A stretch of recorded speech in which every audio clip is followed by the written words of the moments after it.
महाराष्ट्रामध्ये झालेल्या अतिवृष्टीचा अहवाल केंद्र सरकारला मिळाला की नाही यावरून आज दिवसभर जोरदार संभ्रम नाट्य रंगलं। महाराष्ट्रानं असं काही अहवाल आपल्याला पाठवलाच नाही असं केंद्रीय कृषी मंत्र्यांनी लेखी उत्तरातून सांगितल्यानंतर गोंधळाला सुरुवात झाली। त्यानंतर हा गोंधळ संपला कृषी मंत्र्यांच्या तोंडी उत्तरातून। पाहूया लेखी उत्तरापासून ते तोंडी उत्तरापर्यंतच्या गोंधळाचा राजकीय शोलेचा हा स्पेशल रिपोर्ट। केंद्रीय राज्यमंत्र्यांनी सांगितलंय की राज्य सरकारकडनं आम्हाला कुठल्याही प्रकारचा प्रस्ताव आलेला नाहीये। आपला त्या ठिकाणी जो काही अहवाल आहे तो केंद्राला गेलेला आहे। सरकारने महाराष्ट्र सरकारला विनंती करावी आणि प्रस्ताव तातडीने मागून घ्यावा। अपना प्रपोजल 27 तारीख को केंद्र सरकार को भेज दिया है। महाराष्ट्रात झालेल्या अतिवृष्टीचा अहवाल महाराष्ट्र सरकारनं केंद्र सरकारला पाठवला की नाही यावरून सुरू असलेला हा गोंधळ। या गोंधळाची सुरुवात झाली ती केंद्रीय कृषी खात्याकडून आलेल्या या लेखी उत्तरानं। महाराष्ट्र सरकारनं अतिवृष्टीचा प्रस्तावच पाठवलेला नसल्याचं केंद्र सरकारनं लेखी उत्तरातून सांगितलं। केंद्र सरकारचं हे ब्लॅक अँड व्हाईट मधलं अधिकृत ऑन रेकॉर्ड उत्तर समोर आल्यावर महाराष्ट्रात एकच खळबळ उडाली। राज्य सरकारकडं पंचनामे जाऊन आता किती दिवस झालेत। राज्य सरकारने त्या पंचनाम्याच्या आधारे केंद्र सरकारकडे तो प्रस्ताव पाठवणं अपेक्षित होता।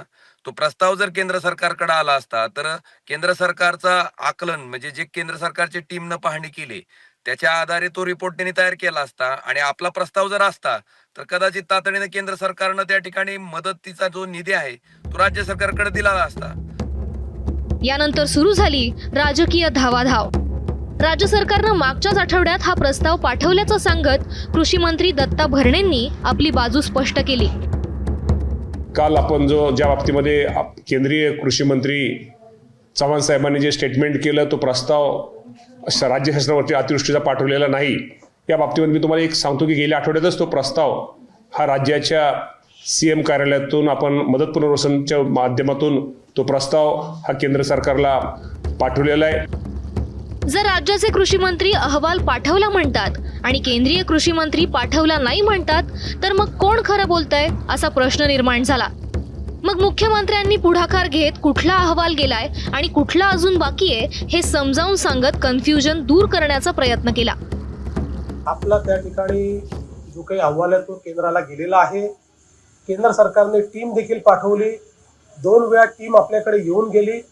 त्या टीमने त्या संदर्भातला अहवाल दाखल केलेला आहे आणि आता आपला अहवाल अंतिम टप्प्यात आहे। इन्फ्रास्ट्रक्चरच्या संदर्भात जे काही नुकसान झालंय त्याची जी मदत आपल्याला घ्यायची आहे त्या संदर्भात त्यांची टीम अद्याप आलेली नाही। ती पुढच्या आठवड्यात अपेक्षित आहे। ती टीम आल्यानंतरच त्याचा अहवाल जाईल। कृषीच्या संदर्भातला आपला अहवाल गेलेला आहे। महाराष्ट्रात हे सगळं घडत असताना तिकडे दिल्लीत संसदेच्या अधिवेशनात खासदार सुप्रिया सुळेंनी हा मुद्दा मांडला। या प्रकरणी केंद्र सरकारला एक इनिशिएटिव्ह घेण्याची विनंती त्यांनी केली। कर्जमाफी किंवा सरकारने महाराष्ट्र सरकारला विनंती करावी आणि प्रस्ताव तातडीने मागून घ्यावा, कारण का महाराष्ट्र सरकारच्या शेतकरी हा अत्यंत अडचणीत आहे। त्याचं कंबरडं मोडलेलं आहे आणि आता त्याला मदतीची गरज आहे। डबल इंजिन सरकारमध्ये 2 इंजिनं परस्पर विरोधी माहिती देऊ लागल्यानं गोंधळाची परिस्थिती निर्माण झाली। हा गोंधळ आणि संभ्रम दूर करण्यासाठी केंद्रीय कृषी मंत्री स्वतः सरसावले। लेखी उत्तरात दिलेली माहिती दुरुस्त करत त्यांनी महाराष्ट्राचा प्रस्ताव आल्याचं संसदेत सांगून टाकलं। महाराष्ट्र की सरकार ने अभी जो त्रासदी आई थी, भयानक त्रासदी थी बाढ़ की, उसके बाद अपना प्रपोजल 27 तारीख को केंद्र सरकार को भेज दिया है। अपना प्रपोजल 27 तारीख को केंद्र सरकार को भेज दिया है। इतना केवल मैं करेक्ट कर रहा हूँ, आपको भेजा है महाराष्ट्र सरकार ने। एकीकडे केंद्रीय कृषी मंत्री प्रस्ताव आल्याचं सांगत होते तर दुसरीकडे सुप्रिया सुळे वेगळ्याच फॅक्ट सांगत होत्या। नहीं, ये इनका बड़प्पन है, वो सरकार को बचा रहे। क्योंकि आज ही मैंने कृषि मंत्री से बात की महाराष्ट्र में, उन्होंने कहा हमने कुछ रिपोर्ट नहीं भेजी अभी तक। पूरी हमारा एक सर्वे हो रहा है, उसके बाद कमेटी बनेगी, कमेटी के बाद रिपोर्ट आएगा। छोड़ देंगे अभी वो बात। कृषि मंत्री जी ने ऑन रिकॉर्ड कहा है अतिवृष्टीनं सर्वस्व गमावलेल्या शेतकऱ्यांना दिवाळीपूर्वी मदत देण्याचं आश्वासन सरकारनं दिलं होतं। मात्र दिवाळी संपून आता डिसेंबर उजाडला तरी प्रस्तावावरूनच डबल इंजिन सरकारमध्ये घरघर सुरू आहे।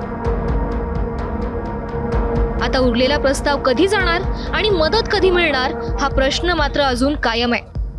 ब्युरो रिपोर्ट, ABP माझा। एबीपी माझा, उघडा डोळे बघा नीट.